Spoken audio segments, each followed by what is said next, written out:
Voilà donc notre après-midi, notre dernier après-midi, en tout cas dans le cadre de ces partages concernant ce mystère qui se joue à travers ce temps du carême. Peut-être dans une perspective plus large, peut-être on pourrait dire plus écologique aujourd'hui. En vous rappelant encore une fois que le mot écologie en grec, oikos, logos, ce mot très fort, que quand on parle d'écologie, de crise écologique, en tout cas de l'écologie qu'on enseigne aussi dans les universités, le mot oikos, logos, l'écologie souvent est compris comme étant la science qui étudie toutes les interactions au niveau des différents registres du vivant. On pourrait le poser comme ça, en tout cas cette perspective d'intégration, de rencontre avec ces différents plans du vivant, minéral, végétal, animal, tous ces fonctionnements, comment ça s'imbrique, comment ça s'organise et comment, voilà, c'est cette science qui étudie ces sciences du vivant en général, au cœur de dimensions un petit peu extérieures, mais une très belle dimension. On pourrait dire qu'en plongeant maintenant dans l'expérience beaucoup plus profonde de ce mot, donc c'est aussi cette écologie profonde dont parlera aussi Pierre Rabhi et bien d'autres, donc à travers ces mouvements aujourd'hui qui répondent à ces grands appels de crise écologique. Donc c'est une écologie profonde qui prend soin, je dirais maintenant, de la nature intérieure, de tous ces plans du vivant, pas simplement extérieur, mais aussi intérieur. Ces animaux, ces végétaux, ce monde minéral qui nous habite, ces grandes puissances, ces grandes énergies qui nous habitent, et comment faire la paix avec toutes ces énergies, comment les habiter, les pénétrer, les épouser, comment dans tout ce travail de conversion, d'écologie profonde, qui peut vraiment toucher même à cette science des organes, comment ça fonctionne aussi à l'intérieur, et toute une écologie aussi très profonde qui est là, dans le fonctionnement intérieur de notre monde. Et puis, encore plus profond, je dirais, oikos logos, c'est littéralement, on pourrait dire, vraiment l'approche spirituelle, on pourrait presque dire johannique de l'écologie, avec le mot logos, qui est un mot très particulier. Vous savez, cette approche grecque, cette philosophie grecque, le mot logos est un mot très très fort, très, très intéressant, c'est ce qui fait du lien, en tout cas, différentes approches, depuis Héraclite jusqu'à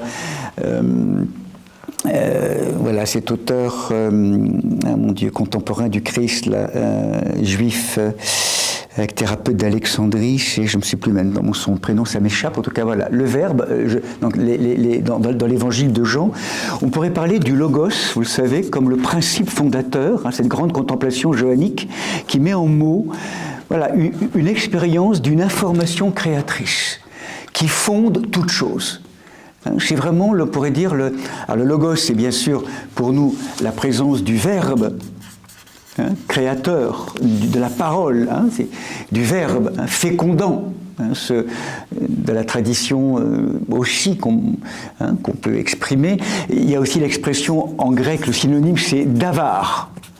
C'est l'information créatrice qui fonde dans la matérialité toute chose, comme si là, on définit la présence immanente du divin au cœur de la matière. Il y a l'expression transcendante de ce soleil dont on ne peut rien dire, et dans la matière, une matière vivante, habitée d'un principe qui la fonde, cette matière, ce principe qui fonde toute chose, au commencement, dans le principe, le verbe, le logos.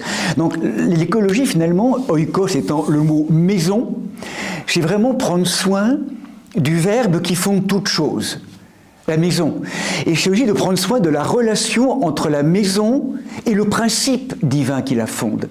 Et la grande difficulté aujourd'hui, le problème et le malheur qui est là nôtre et qui caractérise, on pourrait dire, la crise écologique et de vérité une crise spirituelle, c'est qu'il n'y a plus de lien entre le principe immanent divin et les choses habité de ce principe divin, de ce principe énergie incréée, ou logoi, en tout cas cette présence fondatrice, vivante, vibrante, qui fonde toute chose, et c'est désarimé. Autrement dit, on ne perçoit plus les choses qu'à partir de la dimension extérieure, mais coupée de la présence vivante. Et donc du coup, ce vivant est chosifié, il est piétiné, il est manipulé, il est objectivé, il est profané.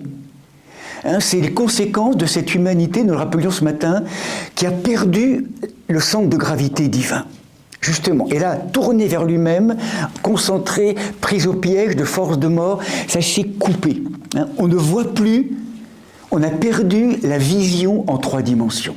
On ne s'arrête qu'aux choses extérieures, qu'on va donc rapter, qu'on va donc consommer, consumer, et on a complètement perdu le rapport à la présence même du vivant.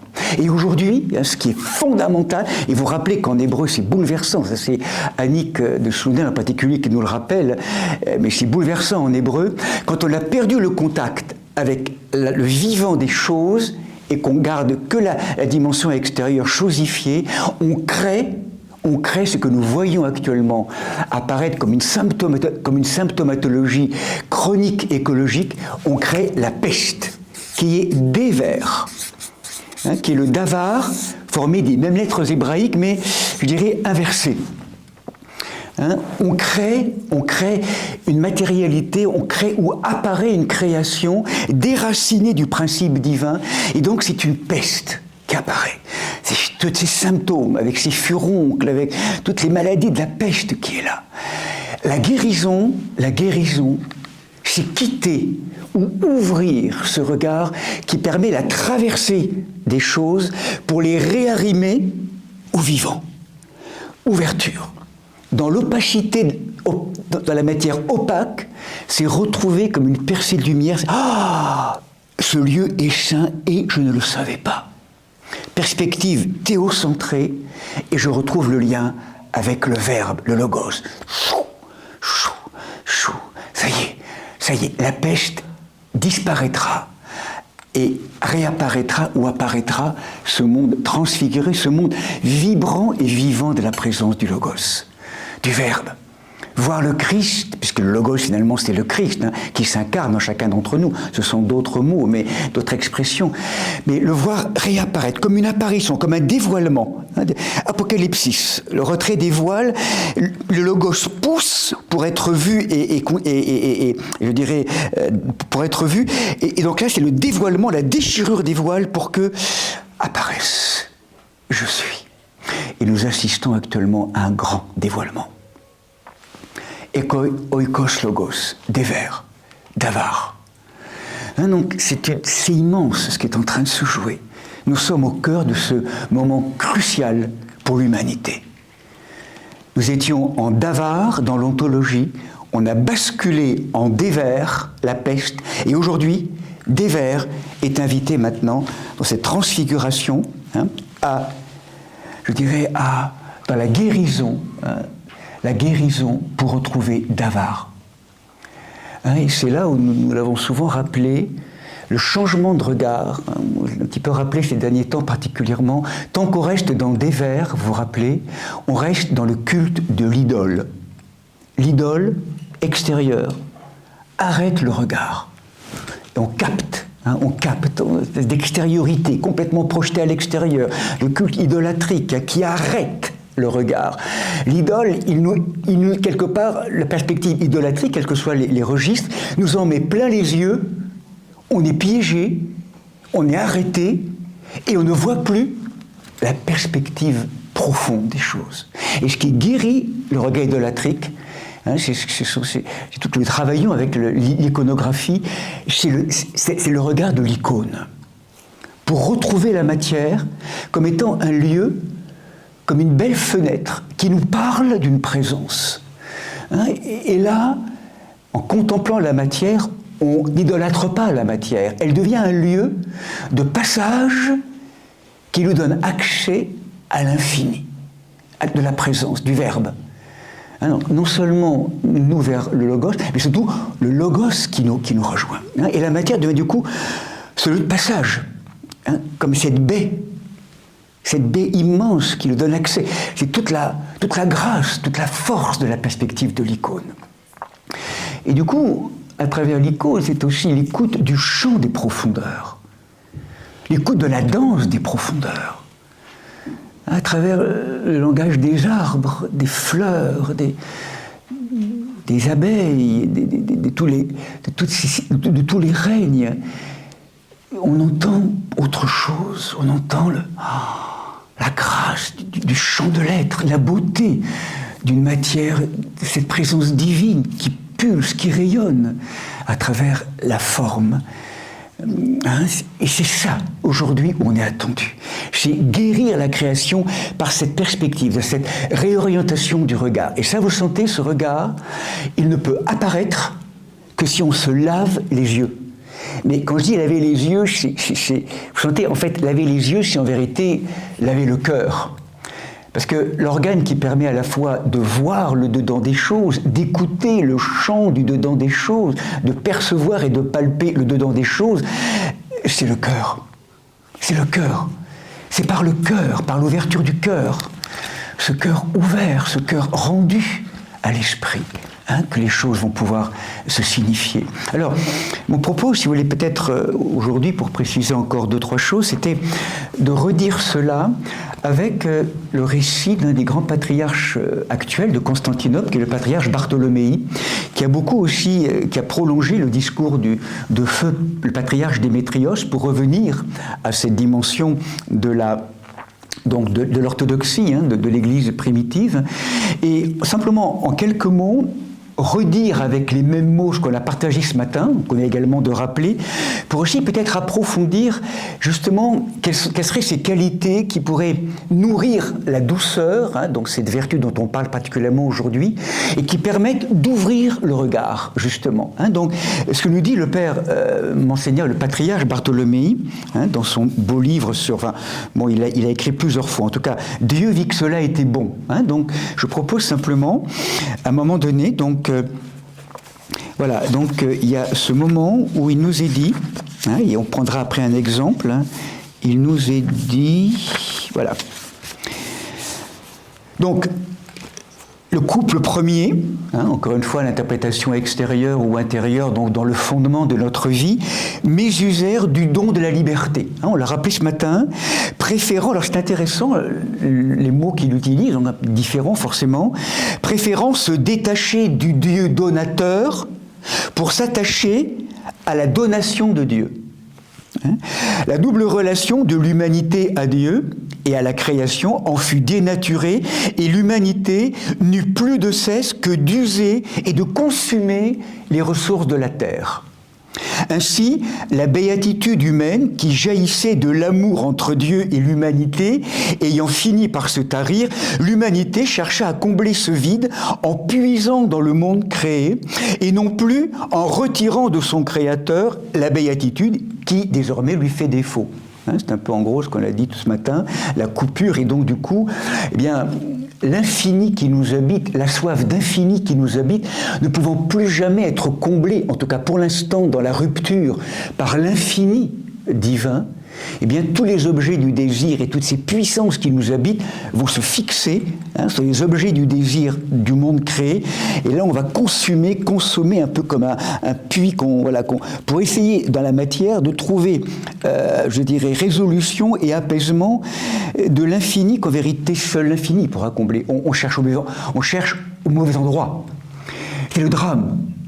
C'est le drame. Et donc là, pour amender cette situation, les êtres humains sont appelés à revenir à un mode de vie, c'est ça que je voudrais définir avec vous, qui est très particulier dans la tradition de l'orthodoxie, qui est en fait un mode de vie qui touche à 2 mots, qui est le mot eucharistique,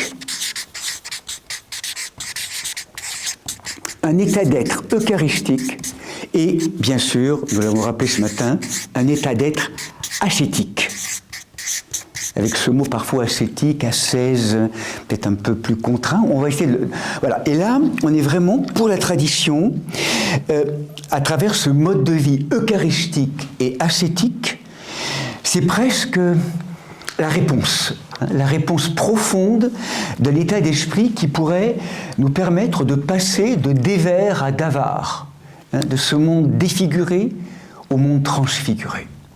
L'avènement eucharistique et ascétique. Donc peut-être simplement, et on trouvera après, on prolongera par un exemple peut-être concret au niveau de l'Évangile. Donc peut-être rappeler cet état eucharistique d'abord, le premier mot On en parle beaucoup, liturgie eucharistique, l'Eucharistie. Vous vous rappelez ce mot Eucharistia, littéralement, ça veut dire merci. Quand on va en Grèce, on prend un café ou une boisson au café, et là on rend la monnaie, on entend Efkaristo, Efkaristo, merci, Eucharistie, Efkaristo, Eucharistie, merci. Donc merci, c'est merci, gratitude, action de grâce. On pourrait traduire comme ça. Cette action de grâce, par lequel donc on entend également l'essence la plus intime. Finalement, toute notre liturgie que nous célébrons, alors dans le moment liturgique, mais je dirais qu'en vérité, toute notre vie devrait être à ce moment-là, on le sait bien, un acte eucharistique. Souvent, faire l'Eucharistie, c'est vraiment l'action de grâce. Donc le remerciement.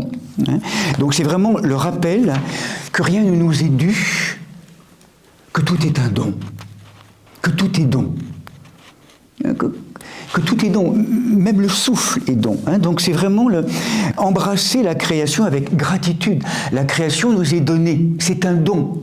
Et justement, en ayant coupé ce lien dans des vers, la pêche, dans les temps coupés, on consomme toutes les réserves. Au niveau de la terre, on voit en ce moment ce qui peut se passer à travers les logiques qui sont l'incohérence, la violence, plus de pétrole, le gaz, enfin, on vient saccager vraiment profondément l'espace du corps, de la mer aussi, des océans. Quel drame aujourd'hui, des vers, la peste. Et là donc, le retournement, c'est vraiment, je dirais, l'accaparement ou le contrôle des ressources de la planète s'assimile vraiment au péché, à la catastrophe originelle, à la rupture de relations. Donc, rendre grâce est une caractéristique irréductible et inaccessible et, profondément inscrite dans la nature humaine. C'est vraiment donc, on pourrait dire, les êtres humains sont des créatures eucharistiques capables de gratitude et investis du pouvoir de bénir Dieu et sa création. Poser une bonne parole, bénir, eulogia en grec, eulogie, bénir, se bénir les uns les autres. Ne maudissez pas, bénissez. Bon, c'est difficile parfois dans les moments compliqués, on sait bien que c'est bénir, jusqu'où ça va en fait, ça c'est... Mais je crois que c'est un exercice humainement et psychiquement qui est impossible. Ça peut être possible cette histoire que si vraiment il y a la présence de l'Esprit qui est là. Seigneur, aide-moi à bénir. Non pas à continuer à me laisser faire, mais à poser un bon dire sur ce que je suis en train de vivre, pour en faire une occasion de conscience, un lieu de transformation, aussi douloureux soit-il. C'est bénédiction. Donc, c'est vraiment... Et sans cette faculté, nous rappelle le patriarche Bartholoméi, nous ne sommes pas authentiquement humains. Et cette douceur, l'avènement, ce passage de Dévers à Davars, c'est... Oh mon Dieu, que tu es grand, c'est un rapport complètement différent qui s'ouvre. Nous recevons tout comme des dons. En tout cas, cette qualité d'action de grâce. Donc ça, c'est vraiment la possibilité aussi, du coup, ça nous l'avons rappelé, ces dimensions liturgiques, et je dirais même de notre sacerdoce, ou comment, à un moment donné, tout ce que nous vivons, tout ce qui est compliqué et difficile, nous aurions à l'offrir à Dieu pour qu'il vienne déposer sur ce lieu-là l'épiclèse de son Esprit Saint pour le transformer. C'est ce que nous faisons à chaque fois en tant que prêtre, mais aussi en tant que sacerdoce royal. Nous sommes tous concélébrants, rappelez-vous, pendant la liturgie. On va donc offrir le pain et le vin dans la patène et le calice. C'est comme si on offrait, je dirais, tous les événements du monde qui sont là. On offre le monde à Dieu pour que dans ce don de l'Esprit Saint, il le transforme en corps et en sang, en l'occurrence, mais quelque chose de totalement nouveau, qui est un lieu d'apparition de la présence du Christ, de Dieu, de transsubstantiation. Comment, à partir de ce lieu compliqué, terrible, que je peux vivre au violentant, j'irai jusque-là, l'offrir, le confier au Seigneur pour que dans une épiclèse, quelque chose apparaisse comme quelque chose de nouveau auquel j'avais absolument aucun accès. C'est impossible à l'homme. Ce n'est que dans le don de l'Esprit Saint que quelque chose de totalement nouveau peut apparaître. Là, on est vraiment dans la dimension de ce sacerdoce mystérique. C'est cette offrande de toute notre vie. Quand on est en célébration liturgique, accueillir tous les grands événements du monde, les confier, voilà Seigneur, là tout ce qui se passe partout, qui est tellement troublant, douloureux, violentant, nous te le confions, nous te le rendons en tout et pour tout, pour que on puisse actualiser, je dirais, tous ces fruits qui sont finalement aujourd'hui les fruits d'un monde déchu, d'un monde captif.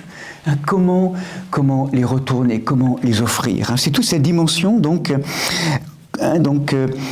cette notion, donc quiconque, à l'inverse, nous dit le patriarche, ne ressent pas le besoin de rendre grâce pour la merveille et la beauté du monde, ne pourra jamais expérimenter cette joie profonde et divine, mais n'éprouvera que peine attristée, ou satisfaction inassouvie. Donc, réoffrir, réouvrir tout ce qui peut se passer dans notre vie, la dimension eucharistique. Et ça va, donc là, ce qui va avec la louange, avec l'action de grâce, en tout cas avec ce qui est là, et ça va donc forcément avec ce deuxième aspect, qui est la dimension, on pourrait dire, ascétique. Et ce mot ascétique, donc pour les anciens, qui est le verbe qui est là, en grec, qui est le verbe askéo, le verbe askéo en grec, littéralement veut dire, askéo, ça veut dire, ça signifie ou ça désigne le traitement d'un matériau brut à force d'entraînement et de talent. Donc, il y a une matière brute qui va être tout doucement traitée avec les entraînements, travaillée par l'entraînement. Donc justement cet ethos dont nous parlions tout à l'heure à travers, vous vous rappelez, la notion du jeûne, de l'aumône et de la prière, je dirais que ce que nous rappellera finalement cette grande tradition, c'est qu'il n'y aura pas véritablement de transformation du monde. Et cette louange qui va apparaître simultanément, s'il n'y a pas un véritable exercice de mesure, d'auto-limitation, d'auto-contrôle de notre démesure humaine. C'est là où intervient la notion justement de la croix, de la mutation. On pourrait dire, là, je dirais même, l'évêque Calixte Ossuet ira même très loin, donc dans le prolongement aussi de ce que dit le patriarche Bartholoméi, nous touchons précisément à un point crucial de cette métanoïa cosmique, ce retournement dans lequel nous sommes aujourd'hui. Ne nous imaginons pas un instant que la crise écologique peut être simplement résolue par des expressions sentimentales de regret. C'est une étape. Ce qui nous est demandé, c'est une autodiscipline coûteuse, presque une patience sacrificielle, en un mot, porter notre croix. Et quand on dit porter la croix, nous l'avons rappelé ce matin, c'est consentir à laisser s'effacer ou à mourir tout un ensemble de comportements ou de processus d'identification qui ne sont plus ajustés. C'est plus possible. Trop d'hybris, trop de démesure, quelque niveau que ce soit, au niveau sociétal, mais aussi, sans doute, en chacun d'entre nous. Revenir non pas à tout ce que je désire et j'aimerais avoir, mais revenir à nos besoins les plus intimes, les plus sobres, cette sobriété heureuse que décrira de manière très forte Pierre Rabhi ou d'autres. Sobriété, simplicité, détachement, processus de simplification. Il y a eu trop de démesure dans beaucoup d'aspects de notre vie. Et aujourd'hui, donc vraiment, ce qui est vraiment demandé, et c'est là où nous rentrons dans l'ascèse, cette dimension ascétique, c'est vraiment donc cette invitation à cette sobriété dont nous parle, et le carême là, nous met vraiment en face de cette réalité-là, cette sobriété heureuse, ascétique, dans toutes les dimensions de notre être. Et c'est parce qu'il y a ascèse, parce qu'il y a décrispation. C'est comme si notre matière était est un peu grassouillette, je ne sais pas comment dire ce mot, grassouillette de tous les démesures qui sont les nôtres. Hein. Le cœur, il y a une expression comme ça dans le psaume qu'on chante à un moment donné, ce cœur qui est rempli de graisse, hein, c'est trop gras, c'est trop riche. Hein, alors, encore une fois, il y a des êtres aujourd'hui qui mettent toujours un bémol par rapport à cette nourriture, mais quand on parle de cet état d'être gras, c'est la démesure, c'est être conduit tout doucement vers un lieu véritablement de respect, un lieu de mesure, hein, dans cette dimension donc d'une ascèse bien conduite, hein, qui n'est pas non plus démesurée et outrancière, mais comme un exercice qui va permettre de travailler la matière. On consent à se laisser être travaillé, buriné, émondé, simplifié, hein, à travers tout un ensemble de choses, la manière de manger, de se nourrir, qui fait qu'on est moins avec un truc trop fort, trop puissant. Tout ça s'apaise, s'allège. Ce travail d'allègement, le vœu d'allègement. Marcher doucement. On ne pourra pas marcher doucement sur la terre s'il n'y a pas une pauvreté en esprit, s'il n'y a pas la reconnaissance d'une humilité, d'une douceur, même d'une forme d'une fragilité, d'expérimenter une fragilité, une vulnérabilité. Ce moment où on ne sait pas faire et c'est pas grave. Je sais que toi tu es là, Seigneur. Hein, ce moment d'agenouillement, hein, donc cette notion eucharistique et ascétique. Et finalement, peut-être pour faire un pas de plus, il me semble que une présence qui pour nous a vraiment accompli en plénitude, hein, je pourrais dire, cette dimension eucharistique et ascétique, il me semble, et j'aimerais la rejoindre maintenant pour aussi entendre à travers la notion de la terre-mère, ce visage féminin éminemment important pour nous, c'est la Vierge Marie. Hein, et j'aimerais peut-être, avant la pause, en lien aussi avec cette fête que nous allons honorer demain, se rappeler aussi peut-être... Je crois que s'il y a une présence qui peut nous accompagner dans ce chemin eucharistique et ascétique, c'est Marie. Marie. La grâce de la présence de Marie. Hein, pour certains d'entre nous, ce n'est pas évident. Hein, nous savons bien, nous avons parfois des affinités avec des présences invisibles, avec des images aussi archétypales, très profondes. Hein, la Trinité, le Père, le Fils, l'Esprit Saint, les saints, et puis... Notre relation avec Marie est très intéressante, hein, de l'interroger. Marie, pas simplement comme une vierge extérieure, hein, aussi magnifique et belle soit-elle dans l'histoire, et on va la rejoindre là maintenant dans un moment très très fort, mais Marie comme une présence à éveiller à l'intérieur. Et Marie, donc, c'est le sens hein, simplement de l'entame de quelques mots, justement pour inaugurer aussi ce qu'on va vivre demain. Marie, elle va être... alors, justement, la vie eucharistique et ascétique, il me semble qu'elle va les vivre. Non seulement elle la porte dans son sein, en naissant hein, de ce milieu pauvre avec Joachim et Anne, mais il me semble qu'il y a un lieu où elle va vivre la dimension eucharistique et ascétique, c'est lorsqu'elle est rentrée au temple. Hein, donc il y a cette fête de la présentation au temple hein, qu'on retrouve beaucoup dans l'orthodoxie le 21 novembre, enfin dans l'église une sainte catholique apostolique, en tout cas dans la version catholique, orthodoxe catholique romaine. Et là, on voit véritablement dans les fresques, dans les icônes, souvent, Marie nourrie par un hostie, hein, par une nourriture divine. L'hostie, le Christ n'a pas encore été sacrifié, mais en tout cas une nourriture qui vient des anges.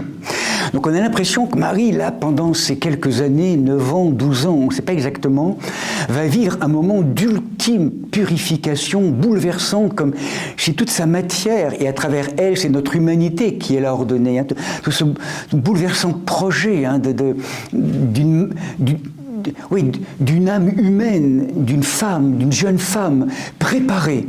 Elle le sait sans doute, mais peut-être pas complètement non plus que c'est elle qui a été choisie. Elle va le découvrir justement à l'Annonciation.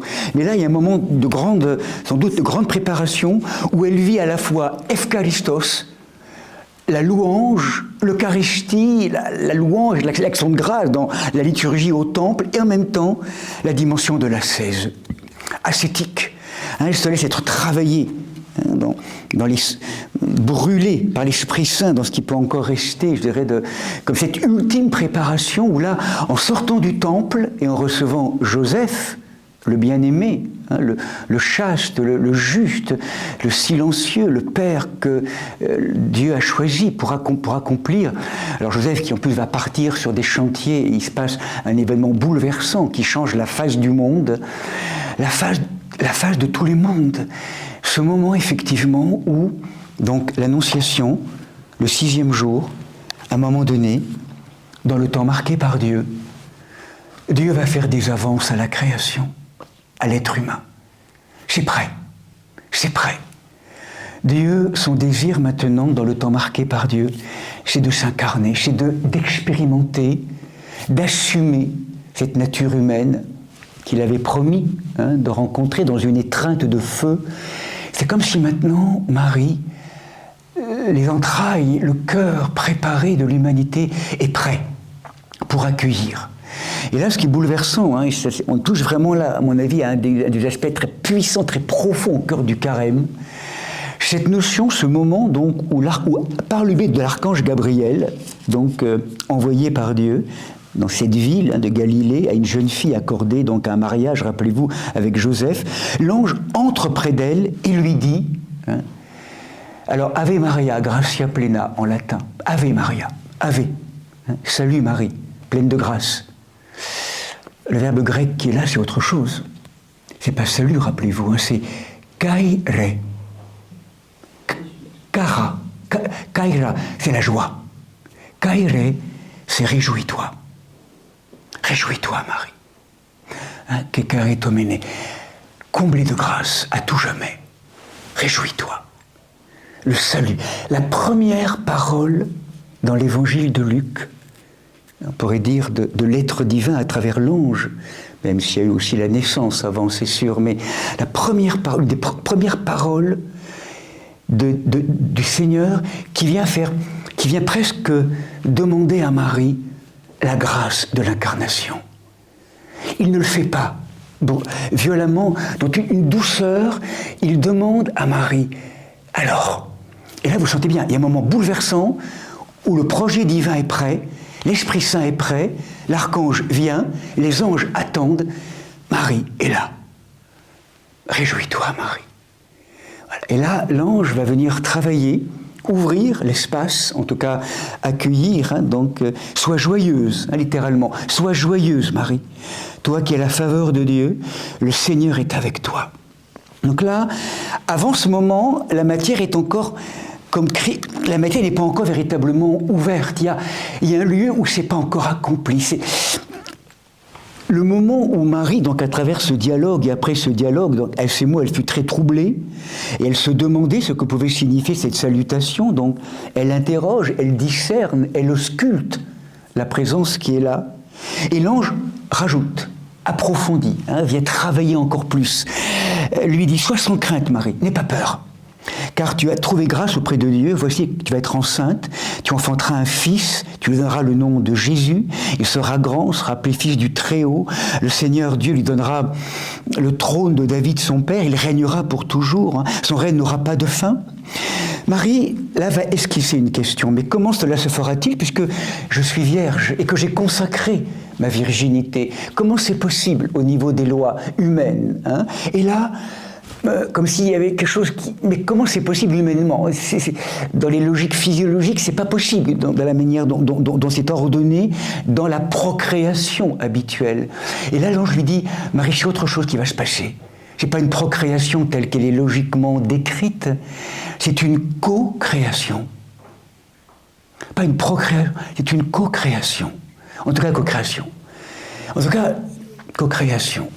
De laisser faire l'œuvre de Dieu surnaturellement, pour l'Esprit Saint viendra sur toi, va venir t'épouser de manière mystérieuse. Là, les mots à la fois disent des choses et en même temps cachent d'autres choses.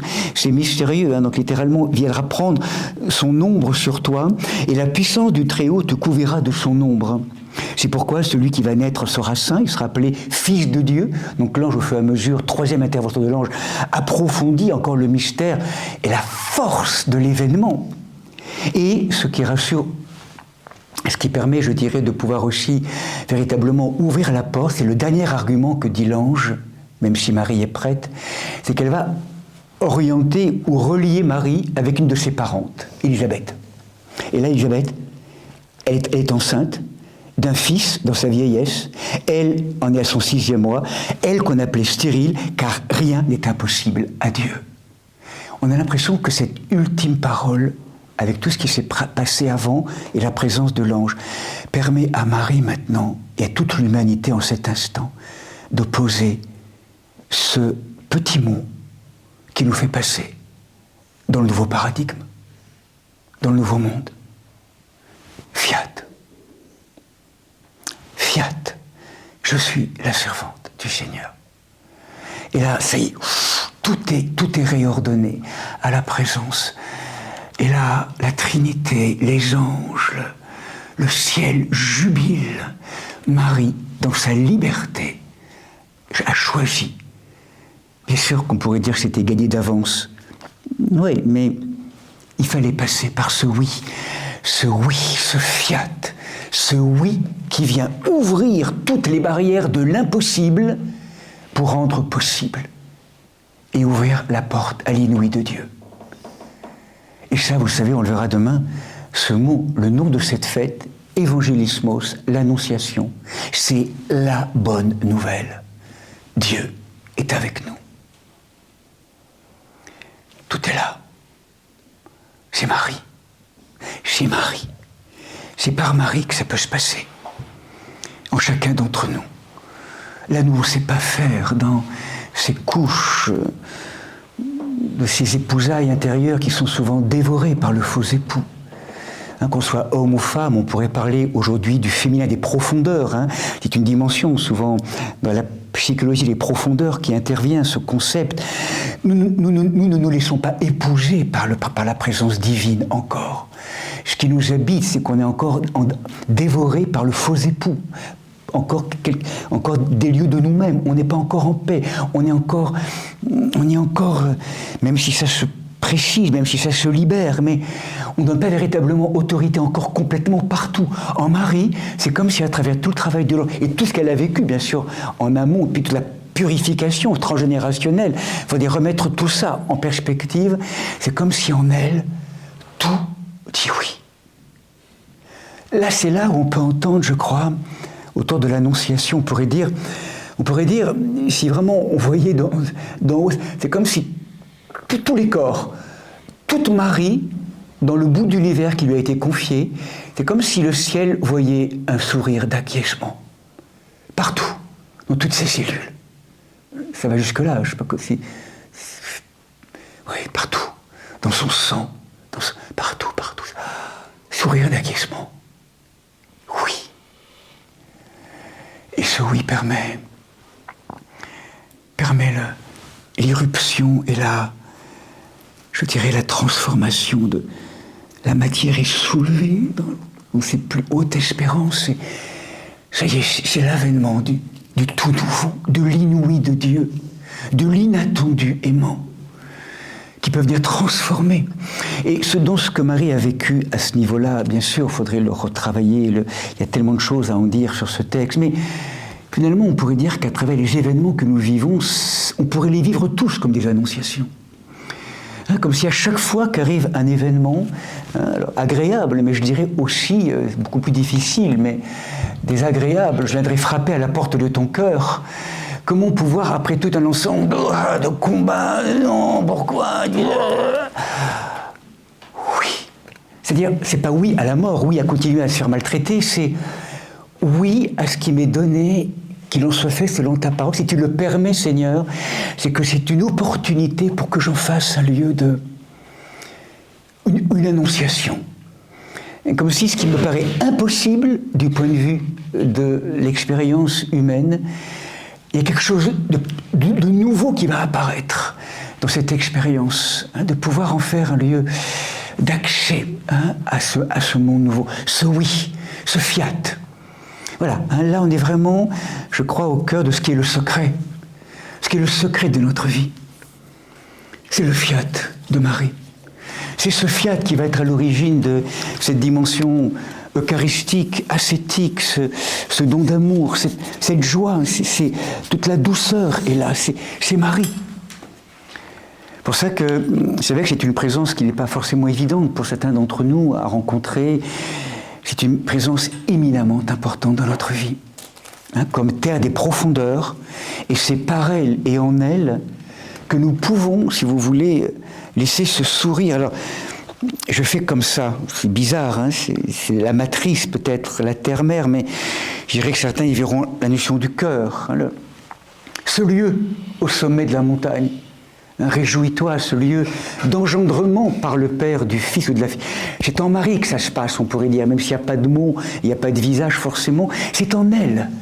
C'est en elle. Elle est une terre en nous de confiance absolue. Marie est la terre-mère des profondeurs, au niveau biblique. L'Isha des profondeurs, hein, on pourrait le dire en hébreu. La feu des profondeurs. Et nous sommes aujourd'hui, voilà, encore une fois, encore épousés ou dévorés plutôt par ce faux époux, et comment régulièrement on remet de l'ordre en redonnant autorité à l'époux divin, à l'esprit, à la présence pour l'engendrement du Christ. C'est tout ce travail. Mais Marie est là. Hein, Marie est là. C'est en elle, par elle, hein, ce bassin. Tous les vendredis, on chante cet akatishta. Marie, c'est ce bassin où la conscience elle-même est blanchie. Le blanchiment des mémoires. La virginisation des mémoires. C'est en elle. Hein, plonger notre histoire dans le bassin, dans la présence de Marie. Tous ces lieux d'aveuglement, ces lieux de crispation. Je plonge mon histoire dans ta présence, Mère. Marie des profondeurs. Hein. L'Annonciation, c'est une fête. Il y a un avant et un après. Voilà, là, hein, le tropère qu'on chante de l'Annonciation, c'est à la conception aussi, la naissance de Marie déjà, mais l'Annonciation, c'est vraiment avec Gabriel, c'est vraiment l'avènement du salut, hein, les prémices du salut et l'accomplissement. Là, ça y est, la Terre Vierge a conçu du Verbe ce oui, hein, le oui, hein, oui, qu'il en soit fait ainsi. La présence divine entre dans la matière. Et là, le Christ, le Verbe de Dieu, se relie au Fils de l'homme, en Marie, la conception du vrai Dieu, vrai homme, Jésus-Christ, qui est là. Dieu est là, Dieu est avec nous, ça y est. Dieu est avec nous. À travers cette expérience bouleversante, hein, voilà, de ce qui est le fondement même, je dirais, du carême, tout s'enracine là, nous conduire vers ce fiat. Hein, donc je propose peut-être qu'on laisse.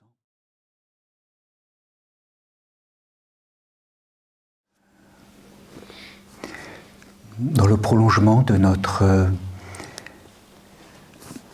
contemplation, hein, de l'approche du texte de l'Annonciation, peut-être simplement d'écouter dans ce silence qui se tisse entre nous, hein, une parole, une contemplation d'une des femmes contemporaines, hein, qui était très en lien avec Ursch von Balthasar dans le monde catholique romain, qui est Adrienne von Speer. Hein, ce qu'elle nous dit de ce moment bouleversant de l'Annonciation, hein, quelques instants. En disant oui, Marie renonce à elle-même. Elle s'anéantit elle-même pour laisser Dieu seul agir en elle. Elle ouvre à l'action de Dieu toutes les possibilités de son être, qui lui sont confiées sans qu'elle ne puisse ni ne veuille en faire le tour. Elle se décide à laisser Dieu seul opérer. Et c'est précisément en cela qu'elle coopère. Car la coopération aux œuvres de la grâce est toujours fruit d'un renoncement. Et tout renoncement dans l'amour est fécond parce qu'il fait place au consentement de Dieu. Et Dieu n'attend que ce consentement de l'homme pour lui montrer ce dont est capable un homme uni à Dieu. Personne n'a autant que Marie renoncé à tout ce qui lui était propre pour laisser Dieu seul régner. Aussi à personne d'autre qu'elle, Dieu n'a-t-il donné un plus grand pouvoir de coopérer. Renonçant à toutes ses possibilités, elle en obtient la réalisation au-delà de toute espérance. Coopérant dans son corps, elle devient mère du Seigneur. Coopérant dans son esprit, sa servante et son épouse. Et la servante devient mère, et la mère épouse. Chaque perspective qui se ferme en ouvre une nouvelle, toujours plus loin, à perte de vue. Mais si sa fécondité est à ce point illimitée, c'est uniquement parce que le renoncement contenu dans son oui était lui aussi illimité. Elle ne pose pas de conditions, ne fait aucune réserve, elle se livre totalement dans sa réponse. Elle oublie en face de Dieu toute prudence parce que l'immensité des plans divins s'ouvre à ses yeux. Elle ne se contente pas de vouloir ce que Dieu veut, elle lui remet en plus son oui pour qu'il en dispose, le façonne, le transforme. Elle n'a en disant oui ni souhait, ni préférence, ni désir dont il faudrait tenir compte. Elle ne passe pas de contrat avec Dieu, elle veut seulement être reçue dans la grâce comme elle a été désirée dans la grâce. Dieu seul doit administrer son oui.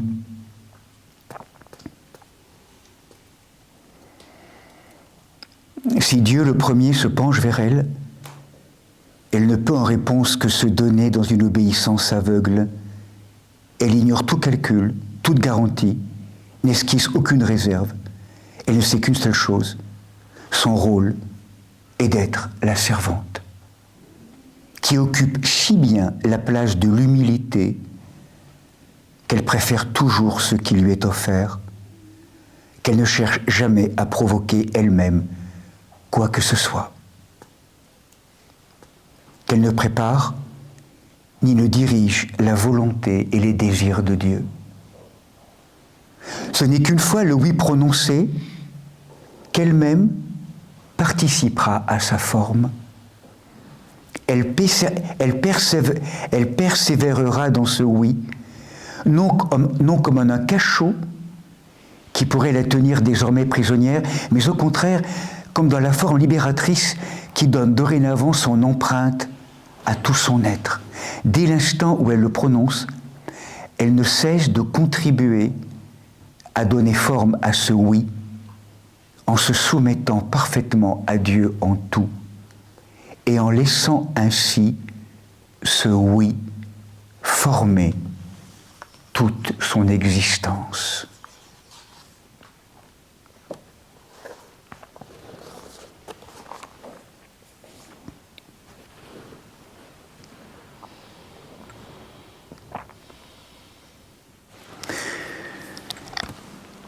Mon mari,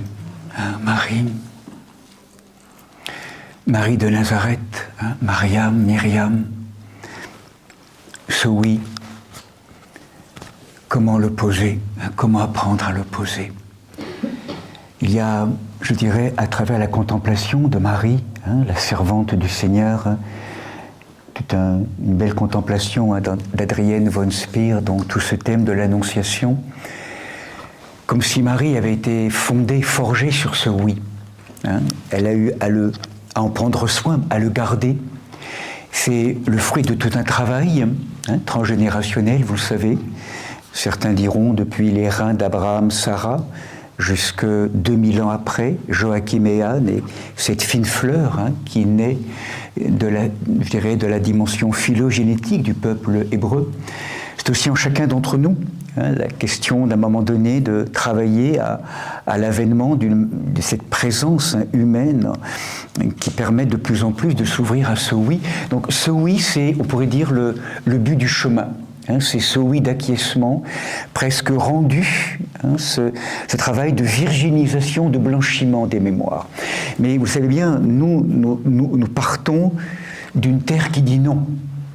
Alors Marie, n'oublions pas quand même, pour nuancer, si elle a dit oui, dans cette intériorité, c'est qu'elle a aussi posé des noms très clairs à tout ce qui pouvait attenter, tout ce qui pouvait empêcher l'union avec le principe, à la fois comme fille du Père, épousée par l'Esprit et mère du Fils de Jésus.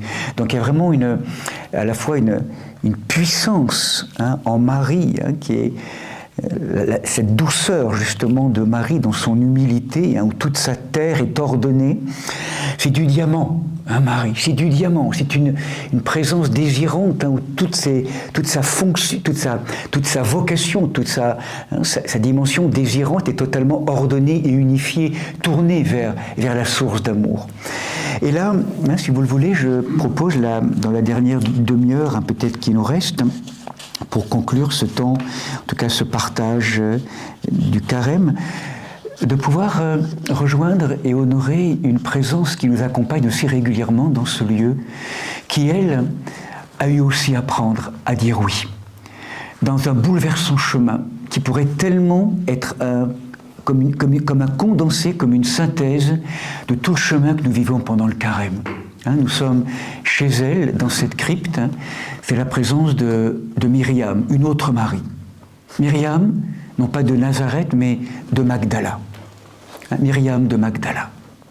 Et elle peut nous rejoindre de manière vraiment très profonde, donc en vous rappelant que ce personnage, dans la Bible, je l'ai parlé à travers différents ouvrages, vous le savez, à la fois ici, dans différents aspects, mais pour nous, dans la tradition provençale, ce chemin que nous proposons, en lien avec des arguments scripturaires émanant d'hommes, mais aussi de femmes visionnaires, où, dans la tradition, en tout cas provençale, c'est ce que reconnaît notre Église, à travers le personnage de Myriam de Magdala, on signifie aussi Marie de Béthanie, et aussi la femme pécheresse au pied de Jésus, thématisée ou rassemblée dans ce beau prénom qui est Marie-Madeleine, qui a été donné au cœur de l'histoire, au cœur de l'Église, à Marie-Madeleine. C'est un petit peu la synthèse de ces trois personnages. Alors certains aujourd'hui en font, vous savez, trois personnages différents. Marie de Magdala, Marie de Béthanie, et puis la femme pécheresse, dans la tradition occidentale, depuis Saint Grégoire de Tours, mais en même temps à travers aussi ces intuitions et ces approches contemporaines, en tout cas dans la tradition provençale, on a vraiment la sensation, après c'est discutable aussi, il n'y a rien de sûr historiquement, que ce soit le même personnage. Et ce personnage, du coup, si nous le relions, tous ces visages, comme un fil écarlate qui traverse tout le texte biblique, vous savez, un personnage extrêmement intéressant et important dans tout le processus de métamorphose, comme si elle nous montrait presque un chemin de guérison, un chemin de transformation, un chemin de métamorphose de son humanité à elle il y a 2000 ans, mais en même temps, toute cette humanité qui est la nôtre aujourd'hui, prise en main et prise au piège par des forces, justement, qu'elle a rencontrées aussi. Et tu sais qu'elle n'a pas été dans ces logiques virginales, vous le savez, dès le départ.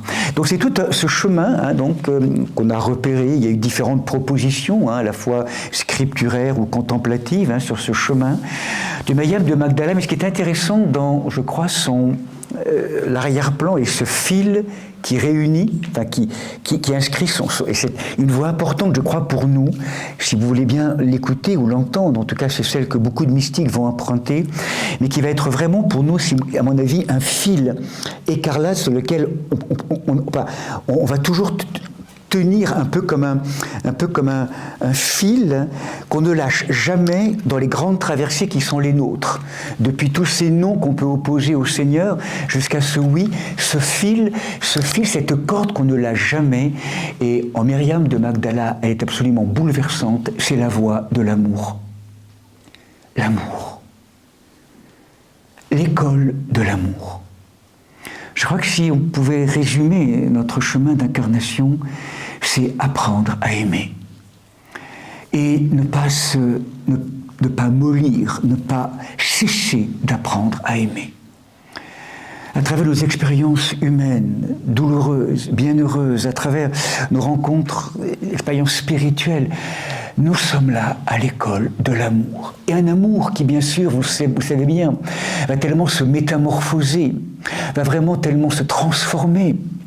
Depuis le départ de ces amours tellement possessifs, parfois tellement mendiants, ou à travers ce mot où je pourrais dire à quelqu'un « je t'aime », il y a tellement l'appel à être aimé et à ce qu'elle me dise ou ce qu'il me dise « je t'aime, je t'aime ». Cet état de mendicité de l'amour. Encore une fois, il n'y a aucun jugement.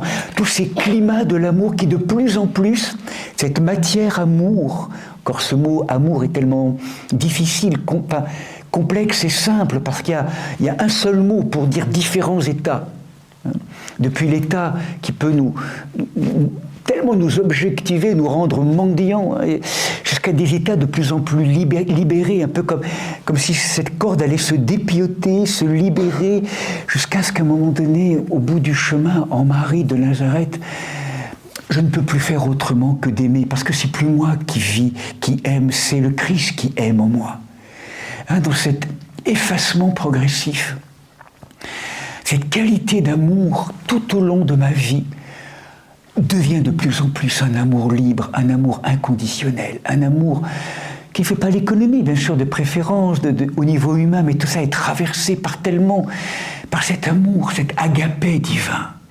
C'est le grand exercice que nous propose le Christ. Aimez-vous les uns les autres comme je vous ai aimé. Nous sommes à l'école de l'amour. Et quand il nous dit ça, l'amour, c'est pas aimez-vous de manière affective, de manière fraternelle, de manière, je dirais, fusionnelle, de manière comme un père aime son fils, comme une mère aime son enfant, comme un homme aime une femme et inversement. C'est pas ces amours-là, c'est l'agapé divin. Donc l'amour que nous sommes invités à manifester au cœur de notre vie, c'est l'amour tel que comment le Père aime le Fils, comment le Fils aime l'Esprit, comment l'Esprit aime le Père. Cet amour trinitaire, cet amour divin, ce brasier d'amour qu'on ne connaît pas. On est créé et configuré pour devenir maison de cet amour-là. Il est déposé en nous comme inactivé, comme inaccompli. Mais nous ne le connaissons pas psychiquement. C'est comme si au fur et à mesure qu'on va lui laisser la place, il va pouvoir se déployer de plus en plus, embraser la matière de plus en plus, pour que, à un moment donné, comme la petite Thérèse de Lisieux, en l'espace de 25 ans, lors de sa vie dans le Carmel, elle pourra dire à la fin de sa vie, je ne peux plus faire autre chose que d'aimer. C'est plus moi qui aime. C'est le Christ, le bien-aimé, l'époux qui aime en moi. Dans ce processus d'effacement, c'est tout notre chemin, c'est tout ce que l'on peut se souhaiter, c'est de partir en ayant approché tout doucement cette qualité d'amour, de mettre au monde cette qualité d'amour. Et tout ce que nous vivons aujourd'hui, de bienheureux, de douloureux, de percutant, c'est au service de ça. Il n'y a rien à faire, c'est au service de ça. Comment apprendre à aimer, comment à mettre de la conscience de tout ce que je vis aussi terrifiant et aujourd'hui dans tout ce qui se passe actuellement. Voilà, on peut se rebeller, on peut avoir tout un ensemble de... Comment de plus en plus poser sur ce regard, tout ce qui est en train de vivre, non pas mon regard à moi, mais le regard du Christ sur ce qui est en train de se passer. Avec des larmes, parfois de la colère, mais c'est plus psychique, c'est la colère de l'amour, la tristesse de l'amour, l'agapé divin. C'est ce déplacement, c'est plus moi qui aime, c'est ce qui en moi est plus grand que moi qui aime. Et elle, là on peut dire qu'on a une merveille de témoignage à travers la présence de Myriam de Magdala. Si on se réfère un peu à toute sa vie, Donc ces différentes étapes, vous savez, plusieurs manières d'aborder sa vie, dans ce fil écarlate qui est relié un peu comme des perles, un chapelet. On a un chapelet avec des perles qui correspondent à différentes étapes, et le fil écarlate, c'est l'amour, l'amour, l'amour, fragile, mendiant, possessif, et puis progressivement, quelque chose va se transformer jusqu'à aimer comme Marie, mère de Nazareth. Marie de Magdala, c'est tout le chemin depuis l'humanité perdue, en errance, en exil, jusqu'à Marie de Nazareth. Donc, à la fin de sa vie, tout le processus qui est là, qui s'écoule, qui est une merveille, si on entend bien ce qu'elle veut nous signifier. Et c'est tout le sens du carême. Donc, vous vous rappelez ces différentes étapes. Il y a tellement... Elles ont été repérées en plusieurs étapes. Certains parlent de 6, 7, douzaines d'images qu'on peut éveiller. Mais revenons simplement, parce que ça peut nous parler profondément. Rappelez-vous, d'abord l'état de Myriam de Magdala, dite prostituée. Aucun texte ne montre qu'effectivement elle était prostituée dans le sens premier du terme, en sachant d'abord que c'est une jeune femme bien aimée du Seigneur, donc étant née dans une famille, donc là aussi beaucoup de choses, on pourrait en dire avec la tradition, née donc dans une famille assez riche, mais qui est d'une beauté particulière, d'une intelligence très particulière, je dirais, elle a toutes ces qualités humaines, on pourrait dire. Elle pourrait tellement facilement se faire piéger par la vaine gloire, et c'est ce qu'elle va faire, à travers une quête sans doute spirituelle beaucoup de frustration, pas de possibilité vraiment de croire ou d'adhérer à des images religieuses, peut-être que lui propose la religion de ses familles juives, donc du côté de sa mère, vous le savez, du côté de son père étant plutôt un païen et un haut dignitaire syrien, diront certains de la tradition, donc toujours avec le bémol de la vérification historique, en tout cas. Certains textes, très clairement, l'attestent de manière assez récurrente. Donc, Myriam de Magdala, cette jeune fleur, comme toute cette adolescente qu'on peut rencontrer. Et ce moment, à un moment donné, on le sent très bien dans son chemin, là où justement Marthe, sa sœur, et Lazare vont rester alignés, on pourrait dire. Elle va être emportée par son désir. Un peu comme le cadet de la parabole du fils prodigue, emporté par son désir, et donc là elle va donc partir en errance, on pourrait dire presque absorbée par la ville de Tibériade, proche de Magdala, le lieu où elle a désormais élu domicile, l'un des domaines que sa famille sans doute possédait, proche de Magdala, donc Tibériade, et là donc elle se fait absorber. Et là c'est vraiment pour nous tout le processus de détournement, justement, à travers des déceptions, elle ne trouve pas le chemin, enfin en tout cas cette quête, et là l'objectivation, l'absolutisation, donc à travers tout un processus qu'on pourrait imaginer et décrire, en tout cas sensation que pendant plusieurs années, la construction de tours, les fameuses tours, Magdala, la tour, et toutes ces tours qu'on se construit tous en fait, en termes de vaine gloire, de reconnaissance, de vanité, et elle peut les construire, elle en plus avec l'argent, la possession de ses biens, la jouissance, avec la puissance que donne.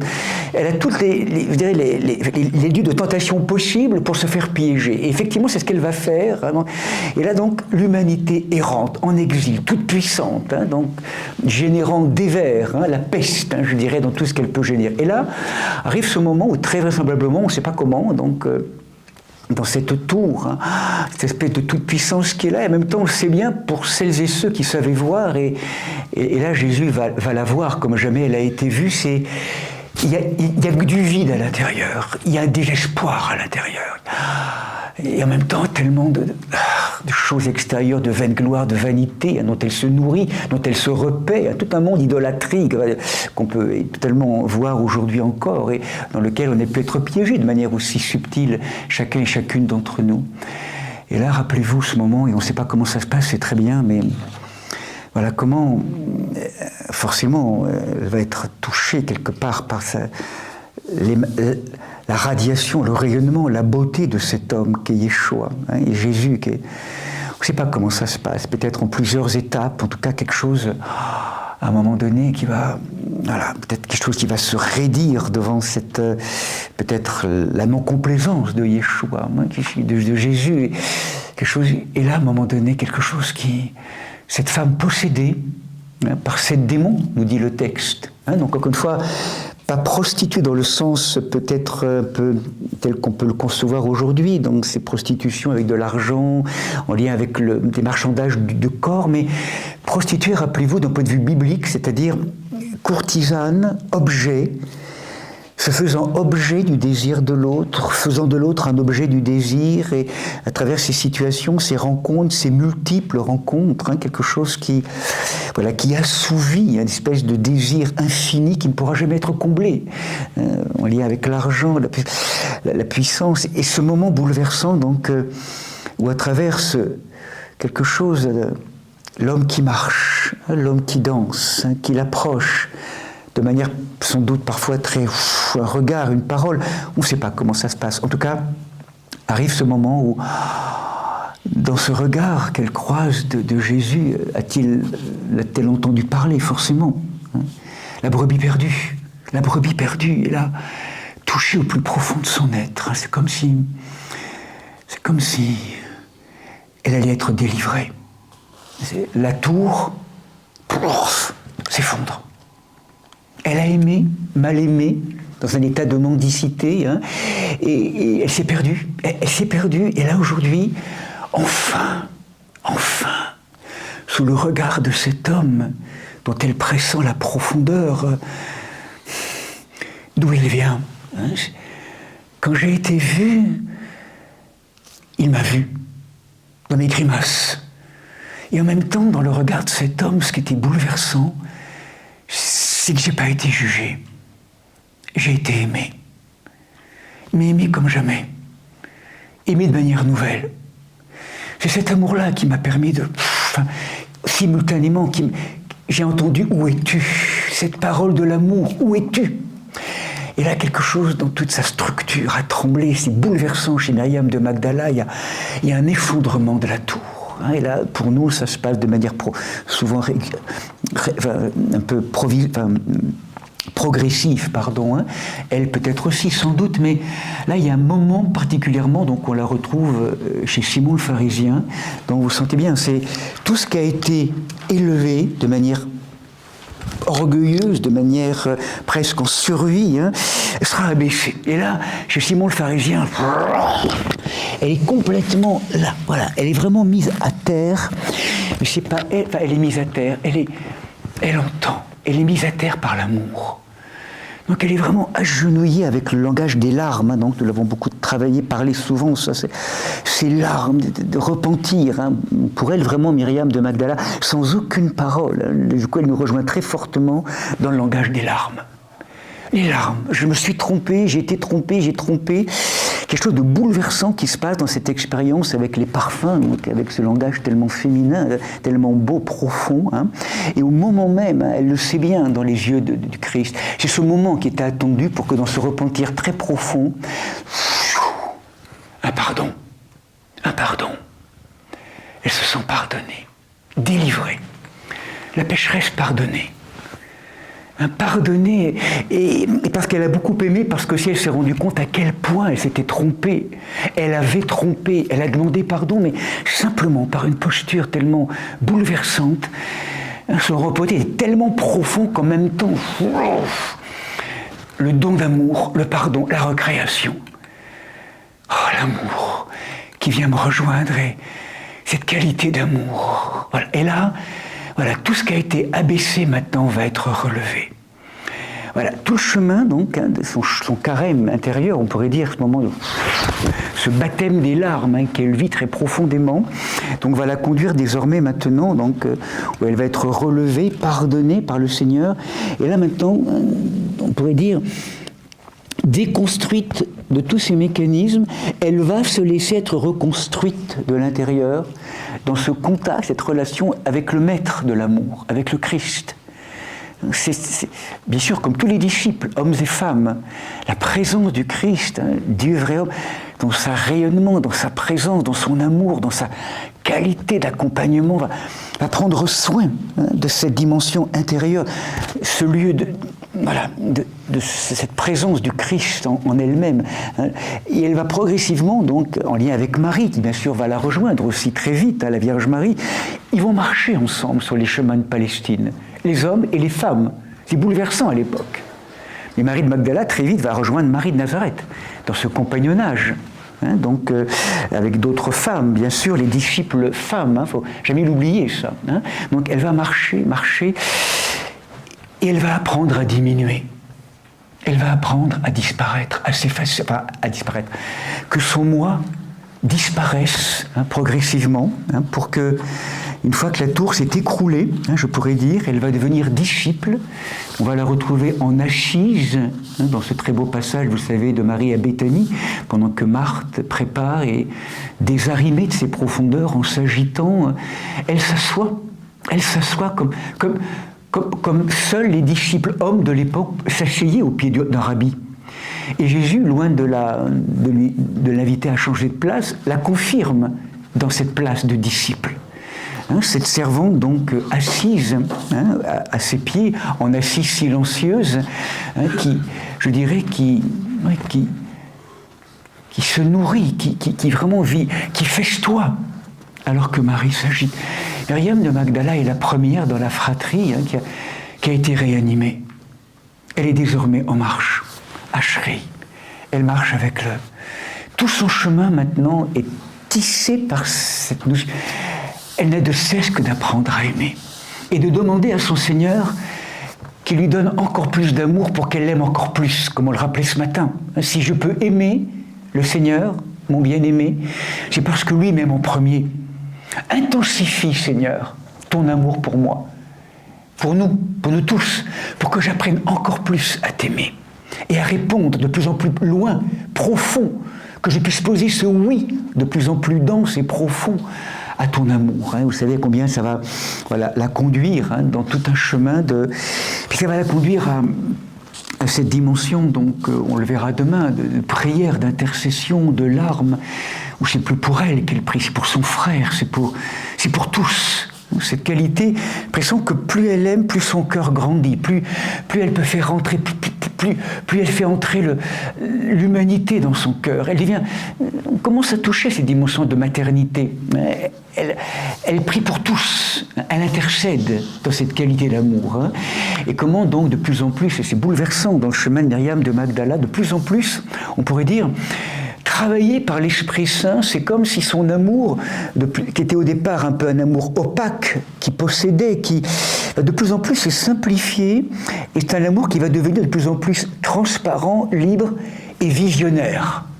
C'est-à-dire en contact avec l'éternel, l'éternité. Non pas qu'il devine, il a ce pressentiment, un peu comme si Marie, je ne sais pas comment dire ça, à un moment donné sur le chemin, elle devient comme Jean qui ausculte le cœur du Logos, et qui écoute battre, et qui sait l'amour.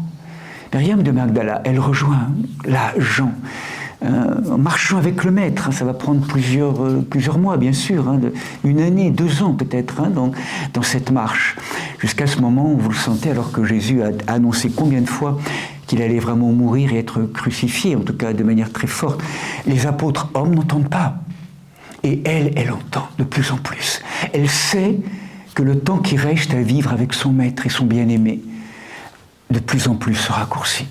Le pressentiment que ça va mal se passer, mais ça va mal se passer, oui, c'est clair, psychique dans l'histoire, mais elle sait aussi qu'elle a à apprendre désormais à obéir comme lui, le Fils, envoyé par le Père, maintenant à se faire obéissant à la coupe qu'il va avoir à boire, comme Marie la Vierge sait aussi que le temps est arrivé.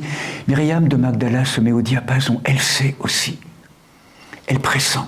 Donc, cette dimension bouleversante qui est là dans cette expérience d'onction qu'on célébrera samedi prochain, samedi, la veille des rameaux, donc samedi prochain, cette onction à Béthanie, où elle oint et elle dit combien, avant qu'il meure, elle aime son Seigneur. C'est important de dire aux êtres qu'on les aime avant qu'ils partent. On sait bien la douleur que c'est quand on n'a pas pu le dire vraiment. et parfois sa parole qui manque, hein, et elle, encore une fois, sans parole, une onction, des larmes, une onction surtout, elle le oint, hein, l'onction. Cette onction, diront certains, va permettre aussi, pas comment dire, va pas permettre, mais va rappeler au Christ que, en brisant son cœur, ce vase de nard, c'est comme si toute sa mission n'avait pas été vaine. Il y a au moins l'une des humains avec sa mère qui a compris qu'on ne peut vraiment ressusciter et vivre éternellement qu'en brisant son cœur. Hein, l'amour. Encore une fois, l'amour. Et vous rappelez-vous, dans Moment bouleversant où sous la croix, hein, elle va être vraiment l'amie de l'homme qui passe. Elle fera partie des quelques femmes avec Jean qui resteront sous la croix. Et ils vont donc assister ensemble à ce lieu bouleversant de cette traversée. Hein. Et c'est elle donc qui, vous le savez, recevra de manière particulière, selon la version johannique, elle devient dépositaire, hein, de cette matière de gloire. C'est elle qui devient la messagère, hein, je dirais, de cette matière de gloire, un petit peu là, hein, non, toute cette expérience que nous vivrons à Pâques, cette élue, témoin et messagère de la résurrection. Tout le chemin de Myriam de Magdala, perdu en errance, c'est à une femme, un perdu, possédé, hein, on pourrait le dire, que le Christ va donner, après sa mère sans doute, même si l'Évangile n'en parle pas, mais la grâce de cette expérience de la matière de gloire, la résurrection. Hein, c'est bouleversant, cette expérience que vit Myriam de Magdala, bien sûr, envoyée désormais au cœur du monde, apôtre des apôtres et annonciatrice des temps nouveaux, hein, pour devenir, vous le savez aussi, cette grande prédicatrice et contemplative, hein, désormais voilà, en pèlerinage au cœur du monde. Certains diront qu'elle est venue en Occident, hein, et ô combien de manière importante. Et vous savez que finalement, de manière ultime, diront certains, dans cette forêt de la Sainte-Baume, hein, mais tout au long de son existence, en vérité, elle n'aura de cesse que de venir par sa présence et sa fragrance, continuer à oindre la matière des mondes, de l'agapé, de son amour. Ce qu'elle nous dit, Marie-Madeleine, on l'a souvent dit ici, ne me regardez pas moi, ne me faites pas de moi une idole, ne vous arrêtez pas à moi, mais aimez-le comme je l'ai aimé. Apprenez à aimer. Je suis le Christ. Apprenez-le. Si vous saviez combien il est bon de l'aimer, de vous laisser être aimé de lui. C'est la grande messagère de l'amour. Pas pour elle, mais pour qu'on devienne vraiment des êtres comme elle, en apprentissage, de nous laisser être aimés. Elle l'a vécu de manière tellement forte, profonde. L'expérience d'une rencontre avec le Christ, hein, extérieur, mais aussi ce maître qui vient aujourd'hui, vivant, vraiment nous rejoindre dans ce chemin d'épousailles. Aimez-le, hein, aimez-le comme j'ai appris à l'aimer tout au long de ma vie. Hein, dans ce travail de repentir, hein, et ce qui est bouleversant d'un point de vue écologique, finalement, pour le coup, pour conclure, hein, c'est que dans la narration de l'Église provençale, vous savez, Myriam de Magdala arrivant à la Pointe du Raz à Marseille, donc prêchant l'Évangile, hein, et avec des miracles, hein, qui étaient accomplis, à un moment donné, parler pour elle, ça l'éloigne de son bien-aimé. En fait, ce qui va la rapprocher, c'est d'aller au désert, dans le silence.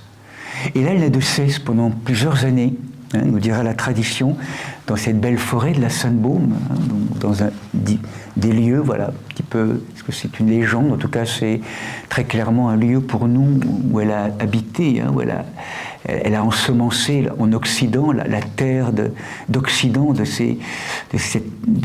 cet amour inouï, hein, qui nous vient d'Orient. Elle n'a eu de cesse que d'informer la forêt et le monde et la création des noces mystiques entre nos âmes et le bien-aimé divin.